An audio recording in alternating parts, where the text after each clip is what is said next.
ఒక అమ్మాయి అంటే సెక్సువల్ లైఫ్ ఏ ఏజ్‌లో స్టార్ట్ చేయాలండి?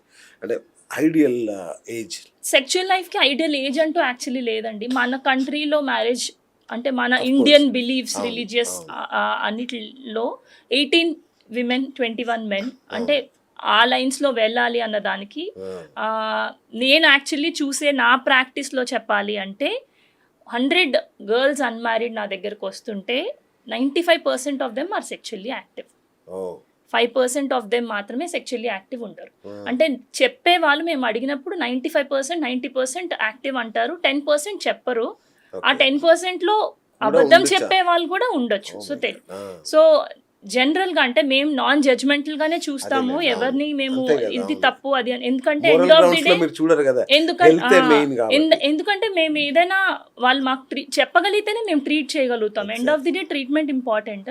సో వాళ్ళకి కన్వీనియంట్ చేసి పర్సనల్ క్వెషన్ అడుగుతున్నాం ఏం అనుకోవద్దని మనం క్వెషన్ అడుగుతాం. వాళ్ళు చెప్పినప్పుడు మనకి తెలుస్తుంది. హ్మ్. తెలిసినప్పుడు మనం క్లియర్‌గా వాళ్ళకి చెప్పాలి. కాండమ్స్ వాడండి. ఎస్పెషల్లీ చిన్న పిల్లలు, అన్‌మ్యారీడ్ పిల్లలు ఎవరైతే ఉన్నారో చిన్న పిల్లంటే మీరు చెప్పే ఏజ్ ఏంటో చెప్పండి నాకంటే 18, 17, 18 అవునా? పిల్లలు చాలా మంది యాక్చువల్లీ ఇప్పుడు ఉంటున్నారండి. 17, 18 మన కంట్రీలో చాలా మంది ఉంటున్నారు. ఓకే. అన్‌మ్యారీడ్ పిల్లలు కూడా చాలా మంది అదేనండి. అవును. సెక్చువల్లీ యాక్టివ్ ఉంటున్నారు. హ్మ్. సో, సెక్చువల్లీ యాక్టివ్ ఉండొద్దు అని ఎవరు చెప్పలేరు.